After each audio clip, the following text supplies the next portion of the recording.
The moment I opened my eyes, the house didn't feel like mine anymore. There was a subtle shift in the air, a quiet authority that seemed to hum in every corner, a fragrance of lavender and clean linen that made the familiar walls feel alien. At first, I thought it was a dream or some trick of memory, but the mirror in the hall told me otherwise. My reflection looked almost like a stranger, softer, gentler, my features smoothed in a way that made me blink and rub my eyes. My hair fell differently than yesterday, brushing my shoulders in a way that carried a strange elegance. She had been here in my life while I slept, and she had rewritten the rules without a single word. Her presence filled the house like sunlight spilling through a window. I could hear the faint clink of cups in the kitchen, her voice carrying a calm, almost imperious tone. "Come on, don't just stand there," she called, casual yet commanding, as if the house itself were hers. My steps toward her felt like crossing a threshold into another world, a world where I was both guest and subject, participant and captive. When I reached the kitchen, she looked at me with eyes that were sharp yet tender, assessing, approving, and somehow seeing something in me that I hadn't dared see myself. "You're beginning to understand," she said softly, letting the words hang in the air like a delicate promise. Breakfast was a strange ballet. The table set with precision, delicate china, the scent of brewed tea mingling with baked bread. Every bite I took felt strange, weighted with an unfamiliar consciousness. She guided me without force, encouraging posture, softening gestures, teaching me to carry myself differently. Each movement felt deliberate, a choreography that reshaped my own awareness of my body.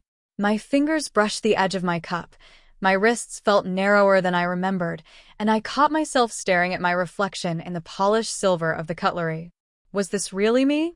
Or some version she had carved out of my hesitation, my compliance, my hidden potential? She led me through the house after breakfast, explaining, demonstrating, gently correcting. Every room was touched by her hand, fabrics neatly folded, colors arranged with intent, subtle fragrances placed to guide the senses. She had taken control. Yes, but not cruelly. There was a nurturing precision in her dominance, a way of teaching that felt both invasive and protective.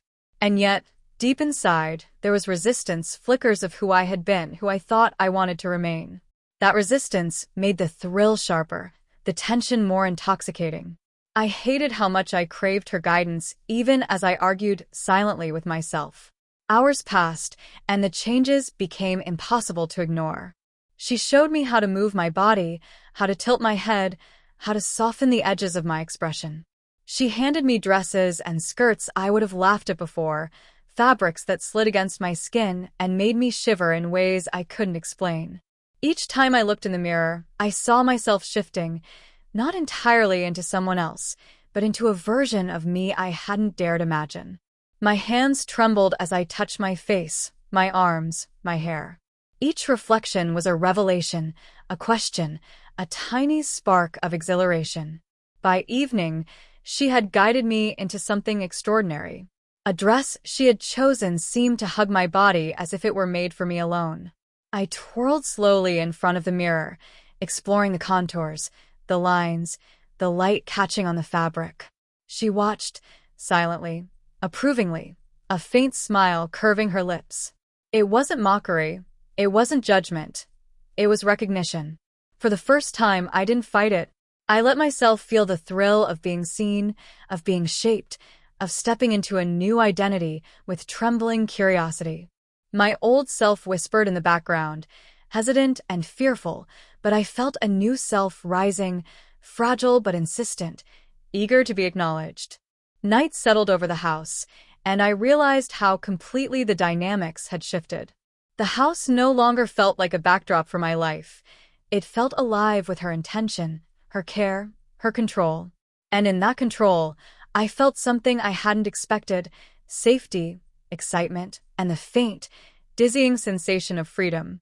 My sister had taken command of more than the rooms and the wardrobe. She had taken command of the space where I lived inside myself. And in the quiet, golden light of that evening, I understood that my journey was only beginning. The path forward was uncertain, thrilling and terrifying, and for the first time, I felt the edges of a self I had never known but was beginning to recognize. The next morning, I woke to the same quiet authority humming through the house, and I realized with a shock that I no longer questioned it. Her presence had become the gravity of my world, drawing me toward her with a mixture of fear, anticipation, and something I couldn't name. My reflection in the mirror had shifted again overnight. My features looked subtly softer, my jaw less rigid, the curve of my cheekbones catching the light in a way that made my own face feel almost foreign. I ran my fingers over my skin, tracing the changes with reverence and disbelief. It wasn't just the clothes, or the hair, or the way she had orchestrated my posture. It was the quiet, undeniable reshaping of me, of who I could be if I allowed her to guide me fully.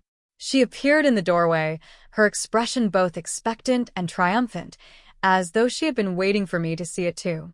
"You're learning fast," she said, her voice soft but commanding, like a melody I couldn't resist following. I nodded, trying to find words that would convey how strange and exhilarating this all felt, but none came. Instead, I allowed her to lead me, letting her hands guide the choice of my outfit for the day, a delicate blouse paired with a flowing skirt that brushed against my knees. The feel of the fabric on my skin made me shiver, and I caught myself glancing down, unsure if the trembling was from the touch or from the awareness of how much of myself I was surrendering to her direction. Breakfast was quieter than yesterday, almost ceremonial. I noticed her watching me more intently, studying the small changes in my posture, the tilt of my head, the way my hands hovered uncertainly before settling into their new rhythm. She smiled faintly, as if she could see inside me, and that smile both thrilled and unnerved me. I wanted to protest, to claim some fragment of the person I had been yesterday, but the words got caught in my throat. Every movement felt measured. Every glance in her direction waited with expectation. And yet, there was comfort in this structure, in the invisible lines she drew around me, in the certainty of her oversight. After breakfast, she led me to my wardrobe, a space that had transformed from a chaotic collection of old shirts and jeans into a curated palette of fabrics and colors, each item placed with deliberate care. "Choose carefully," she said, her tone light but insistent, "because what you wear tells a story." Who are you today? The question hit me harder than I expected. Who was I?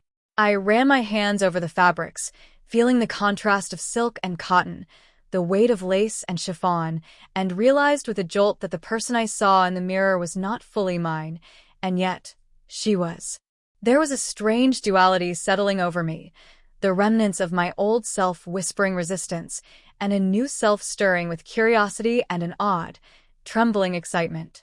She instructed me on the smallest details, how to tilt my chin to catch the light just so, how to soften my voice when I spoke, how to move with a rhythm that felt unfamiliar but natural once I learned it. Her patience was exhaustive, yet uncompromising, and I found myself obeying with a mixture of relief and fear. Every correction, every small adjustment, felt like both liberation and confinement. My body, once rigid with habit, was becoming a canvas she painted on with invisible strokes, and I could feel myself responding, adjusting, changing. Hours passed in a blur of mirrors, fabrics, and careful movements. At one point, she handed me a compact and showed me how to apply subtle touches to my face. Powder, a faint sweep of color across my cheeks, the lightest hint of accent on my eyes. My hands shook as I worked, unsure if I was imitating her or discovering a hidden skill within myself. The reflection staring back at me was undeniably feminine, undeniably alive, and a pang of both fear and exhilaration shot through me. I wondered how much of this transformation was hers, and how much was simply buried inside me, waiting to be uncovered. By evening, she guided me to a full-length mirror in the living room.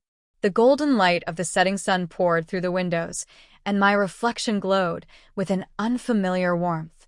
I turned slowly, studying the curves, the lines, the gentle sway of my new posture.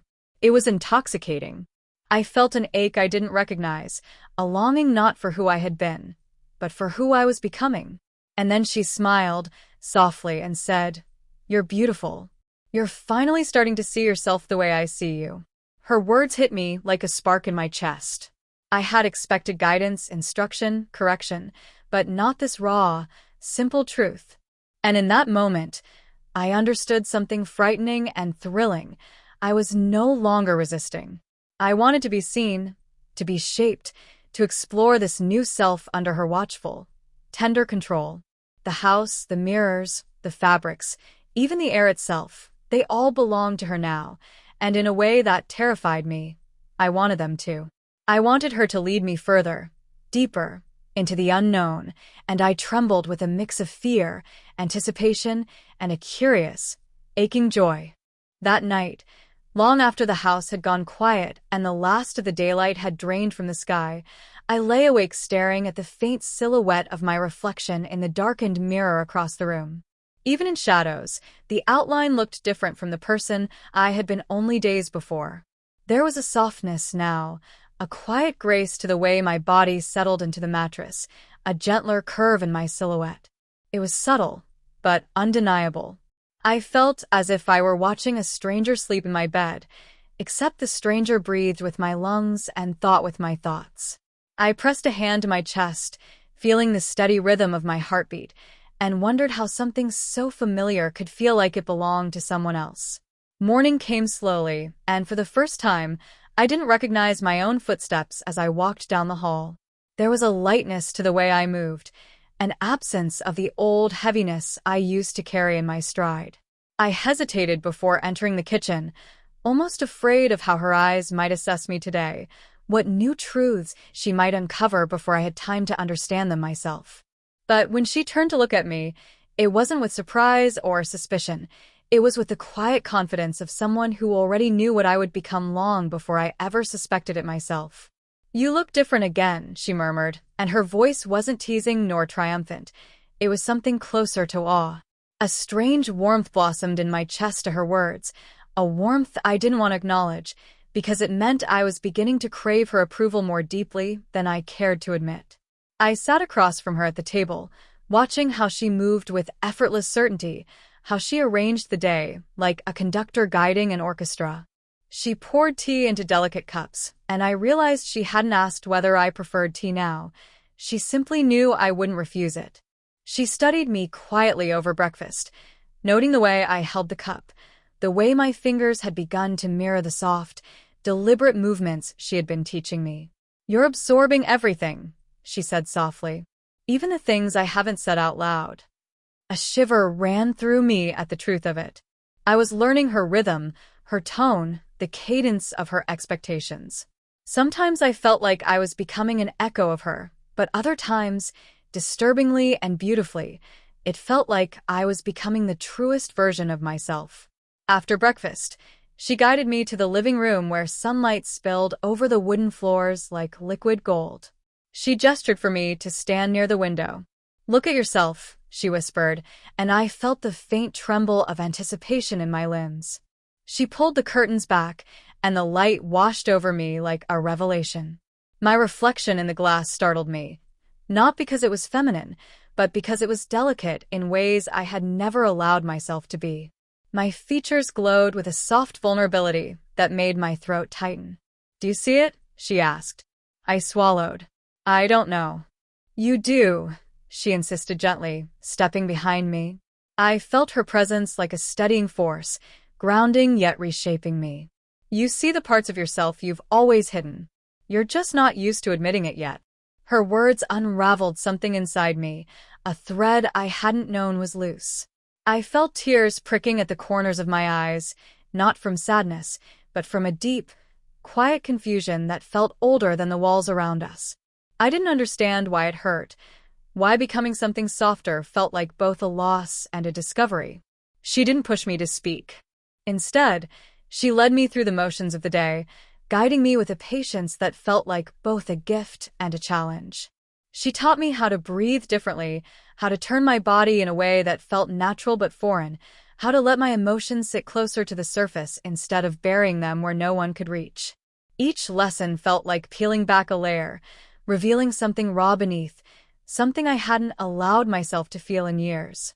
Hours passed in the soft glow of the house, Her voice instructing, my body responding, my mind struggling to catch up.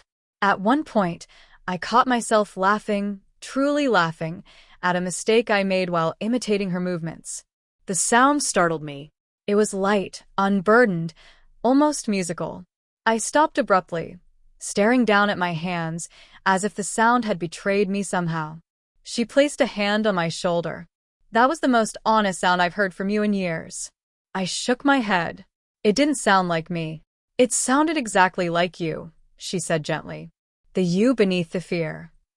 Her words hit me harder than I expected.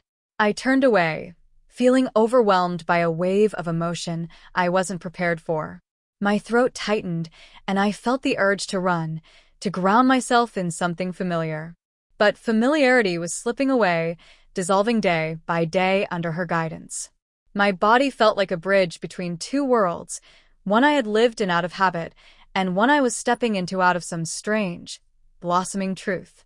By late afternoon, I stood in front of the wardrobe again, staring at the rows of colors and textures she had arranged. It no longer looked like my wardrobe, it looked like a gallery of possibilities. She stepped beside me and held up two options, a soft-toned outfit that radiated calm, and another more daring in its elegance. Choose, she said, and for the first time, the choice felt like a confession. My hand trembled as I reached for the more delicate piece, my fingers brushing the fabric as if asking for permission. I felt her watching me, but she didn't interfere.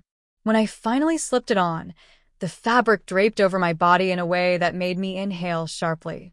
It wasn't the outfit that overwhelmed me, it was the realization that I wanted to see myself this way. When I stepped in front of the mirror, I didn't recognize the expression on my face. It was soft, yes, but it was also brave. Hesitant, yet searching. My sister stood behind me, her reflection calm and certain. "You're walking into yourself," she whispered. And for a moment, just a moment, I believed her. The next morning, the house felt alive in a new way, as if it knew I was no longer the same person who had walked its halls yesterday. Sunlight spilled across the floor, highlighting every surface she had touched, every subtle change she had orchestrated. The smell of lavender and citrus mingled in the air, and I realized with a strange mix of awe and fear that her control over the space was absolute. Even the shadows seemed to bend to her rhythm, and I was acutely aware that I had become a participant in something far larger than myself. She appeared in the doorway, her presence serene and commanding, as always. "Today is different," she said softly, almost like a warning. I nodded, unable to voice what stirred inside me. My reflection had shifted again overnight. My face looked more delicate, the lines softer, my eyes wider, my lips fuller, though not unnaturally so.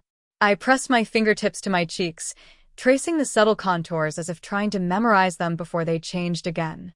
I felt a strange tremor of fear of losing the self I had been, but also a deeper thrill, a curious, aching fascination with the person I was becoming. Breakfast passed quietly, with the faint clink of china and her measured, watchful presence. Every gesture, every bite, every tilt of my head felt like a test I didn't know I was taking. She watched me as if reading some hidden script, and I felt my stomach tighten under her gaze. The old part of me, the part one had tried to hold on to, recoiled and whispered that this wasn't who I was meant to be. And yet, the newer part of me, fragile and trembling, wanted to obey, to surrender, to let her shape me fully. I couldn't tell which part of me was stronger. After breakfast, she led me to the living room, where the mirrors had been rearranged, angled to catch every possible reflection of myself. "You need to see yourself," she said simply. I hesitated, reluctant to meet the person I was becoming. But as I stepped closer, the sunlight catching on the fabric of my blouse, the gentle sway of my skirt, I couldn't look away. My reflection felt alive, almost sentient, a version of me I had never allowed to exist. My hands brushed over the curve of my waist, the softness of my shoulders, and I realized with a pang that I was no longer resisting. I wanted this. I wanted to see myself like this. She watched quietly as I studied every angle, every line, every change. It's not just the clothes, she said, her voice low and certain. It's how you carry yourself, how you allow yourself to exist. Her words pierced me. The idea that my own presence, my own self, could be reshaped so completely both thrilled and terrified me. I had spent years trying to define who I was in rigid terms, and now every boundary I had built was dissolving under her gentle guidance. Hours passed in a blur of practice, observation, and instruction. She corrected my posture, my gestures, the tilt of my head, the softness of my smile. Each adjustment felt like a ripple through my mind, unsettling yet exhilarating. I caught glimpses of myself in the mirrors, sometimes startling, sometimes mesmerizing. I laughed quietly at my own awkwardness, at the stumbles of a body learning a new rhythm, and each laugh felt like both a confession and a release. By evening, she handed me a new outfit. This one was bold, more form-fitting than I had dared wear before, yet it still felt like an extension of the self I was learning to inhabit. "Try it," she said simply, and I obeyed, feeling the fabric slide over my skin, contouring in ways that made my breath catch. Standing in front of the mirror, I didn't recognize the reflection at first.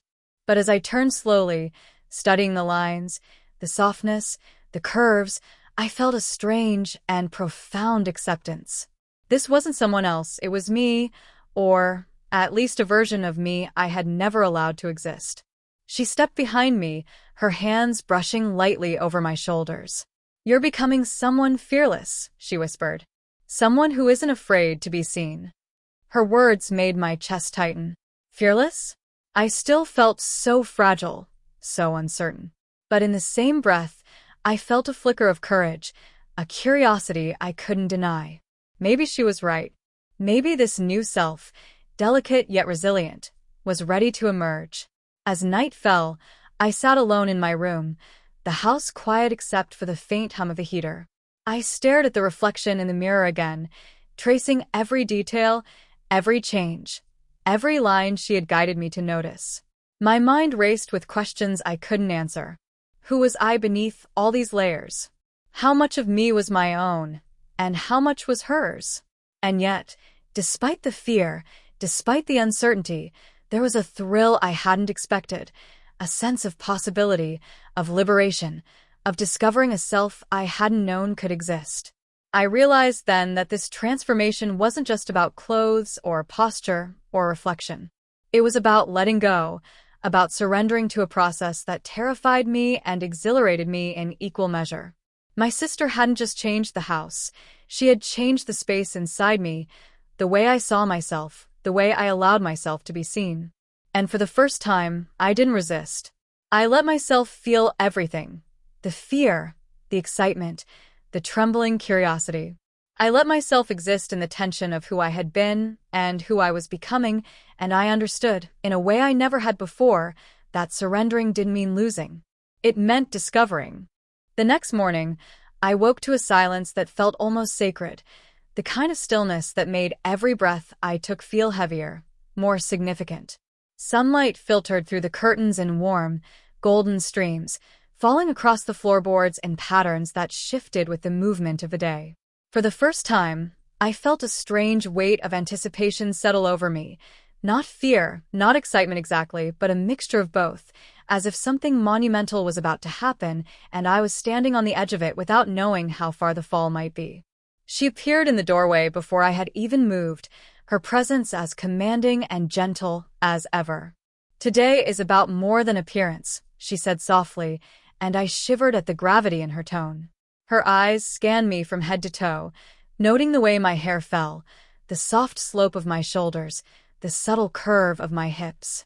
I felt exposed, yet oddly safe, as if she were both the keeper of my secrets and the one who could unlock them. She guided me toward the mirror again, and I found myself standing before it, waiting, uncertain, and utterly transfixed. "Look at yourself," she instructed, and her voice carried a weight that made me obey without hesitation. I stared, tracing the lines of my face, the gentle swell of my cheeks, the delicate arch of my brows. Every reflection was a revelation. I didn't see just a feminine form. I saw layers of myself I had never acknowledged, corners of my mind and body that had been buried under habit, expectation, and fear. My hands trembled as I reached up to touch my own reflection, as if the act alone might make it vanish. But it didn't. It remained, persistent, undeniable, and I felt a strange surge of gratitude for her guidance, even as my pulse raced with the thrill of unfamiliarity. She handed me a new outfit, one more daring than anything I had tried before, a dress that clung in places I didn't yet understand and flowed in others with an elegance that made my breath catch. "Wear it," she said simply, and I obeyed. As the fabric settled over my body, I realized I was no longer resisting. This surrender was different now. It wasn't just obedience. It was desire, curiosity, and something I had never allowed myself to feel before. Ownership of this new identity, even if she had shaped it. The hours passed in a mixture of instruction and silent observation. She guided me through posture, gestures, expressions, even the way I breathed. Every movement was intentional, every tilt of the head, every step measured. I felt my old self pushing back at times, whispering doubts, questioning why I allowed her to have such control. But each whisper was countered by a deeper, more persistent voice that urged me to see, to feel, to exist fully in this new form. I was becoming a paradox, both fragile and resilient, uncertain yet insistent, a person rediscovering herself layer by layer under the guidance of someone I trusted more than anyone. In the late afternoon, she led me to a window seat, where sunlight pooled around me like a spotlight. She didn't speak at first, only watched, and I felt the weight of her gaze settle on me, almost like a tangible pressure. "You're not just changing how you look," she said finally, her voice low, intimate. "You're learning to accept yourself. And that's the hardest part." Her words struck me like lightning. Accept myself? I had spent years avoiding even the idea. And yet, standing there, bathed in her light and her scrutiny, I understood it in a way that left me breathless. I reached for my reflection in the window, tracing the outline of my lips, the soft curve of my jaw. "But who am I really?" I whispered, the question trembling through me. She didn't answer immediately. Instead, she stepped closer, her hands brushing gently over mine, guiding me to hold myself in a new way. "You're both the you you've always been and the you you've never dared to be," she said softly. "And the more you allow yourself to be seen, the closer you'll get to understanding it." Tears welled in my eyes as I let the truth of her words sink in. I had been hiding parts of myself, denying my own desires, fearful of what would happen if I fully revealed myself, even to me. And now, under her calm, deliberate guidance, I felt those walls beginning to crumble. The fear remained, but it was no longer paralyzing. Instead, it mingled with exhilaration, curiosity, and a fragile sense of liberation I hadn't known I could feel. By evening, she had prepared another mirror session, this time with the full lighting and careful arrangements she had orchestrated.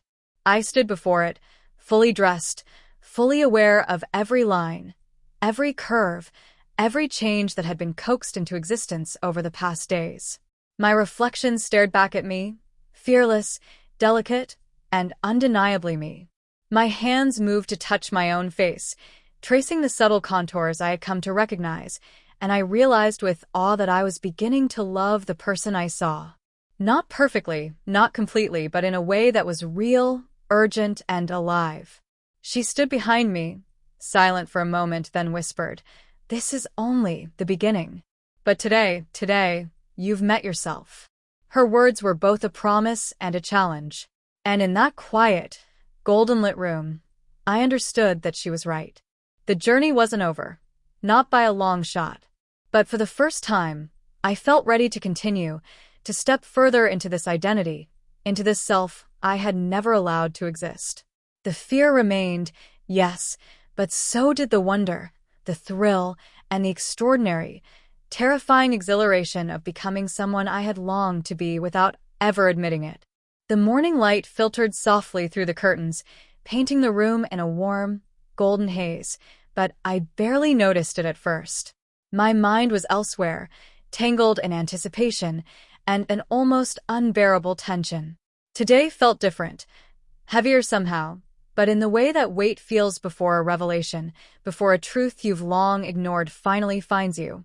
I rose slowly, aware of the delicate shift in my body, the way my hips swayed naturally as I walked, the subtle curve of my shoulders that felt more like me than they ever had. Every movement was a reminder. Nothing about me was quite the same, yet everything felt right. She appeared in the doorway without a sound, as if she had always been there, as if she had always owned this space and every moment within it. "Today," she said softly, almost reverently, "we complete the work we started." The words sent a shiver down my spine, equal parts fear and exhilaration. I swallowed, trying to catch my racing thoughts, but they tumbled like leaves in a storm. Complete the work? What did that even mean? And then I realized, it meant I had to meet myself fully, without hiding, without hesitation, without shame. The day unfolded like a ritual. She guided me through every detail, every movement, every glance, every gesture. She corrected my posture, not with harshness, but with a gentle authority that made me ache to obey. She showed me how to move in the space with confidence, how to let my gaze hold a room without fear, how to allow the natural rhythm of my body to speak before my words ever did. Each lesson was a step, a brushstroke, a shaping of the person I had longed to become but had never dared to claim. Hours passed in a dizzying mixture of instruction, observation, and silent reflection.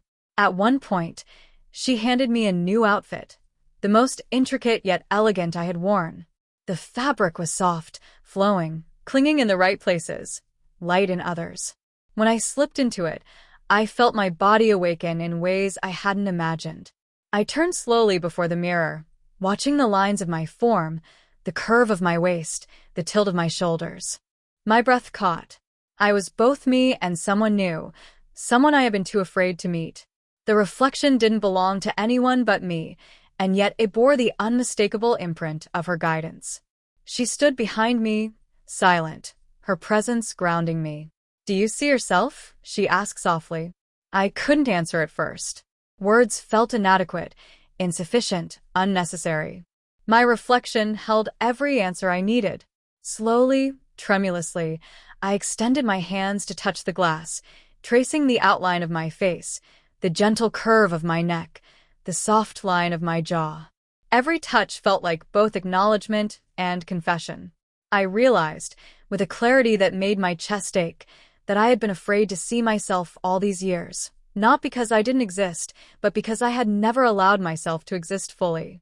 She guided me through posture and motion again, but this time it felt different. I didn't resist. I didn't hesitate. Each movement was a celebration, a reclaiming, a declaration that I could inhabit this body, this identity, without fear. I laughed quietly at a stumble, and she smiled, approvingly, as if every misstep was part of the ritual, part of the proof that I was learning to trust myself. I realized then that her control had never been about domination. It had been about liberation. Every correction, every instruction, every gentle insistence had been a map leading me to the self I had long denied. By late afternoon, the house was bathed in golden light, and I found myself alone in the living room, standing before a full-length mirror that seemed almost sacred. The reflection was breathtaking. The person looking back at me was me, finally, wholly me, but shaped in ways I had never thought possible. My shoulders were soft yet poised, my gaze steady, my hands delicate yet certain. The lines of my face, the curve of my body, the sway of my posture, they all spoke of someone I had longed to be, someone I had feared, someone I was finally allowed to claim. She joined me then, standing quietly behind me. Her hand brushed against my shoulder, light and reassuring. "This is you," she said softly. "Not someone I made you into, but someone I helped you find." I closed my eyes, letting the weight of that truth settle into my chest. Every fear I had carried, the fear of being seen, of being judged, of losing control, fell away in the warmth of her words. I was no longer a collection of contradictions, no longer torn between who I had been and who I wanted to be. I was whole, I opened my eyes and studied the reflection again, this time with love, acceptance, and a quiet pride. I raised my hands, touching my face, my shoulders, my hair, and every line and curve felt familiar in a way that was both startling and comforting. I had become someone delicate, elegant, feminine, and yet utterly myself. I realized then that the transformation hadn't been about clothes, gestures, or mirrors. It had been about awakening, about courage, about letting go of the parts of myself I had hidden even from me. The sun began to set, painting the room in fiery hues of amber and rose. She stepped back slightly, letting me stand alone with my reflection. "The world will see you now," she said. "And you'll see yourself. That is everything." I nodded, feeling tears prick at my eyes, not from fear, not from doubt, but from the profound recognition of who I had become. I took a deep breath and let it out slowly, savoring the rhythm of my own body, the fullness of my presence. And in that golden, quiet moment, I understood the truth that had eluded me for so long. Transformation is not about losing yourself. It is about finding yourself in places you had been too afraid to look, about allowing someone you trust to guide you toward a self you had always longed to be. I was no longer afraid. I was no longer hesitant. I was entirely, irrevocably, and beautifully myself, and for the first time, I felt like I had finally come home.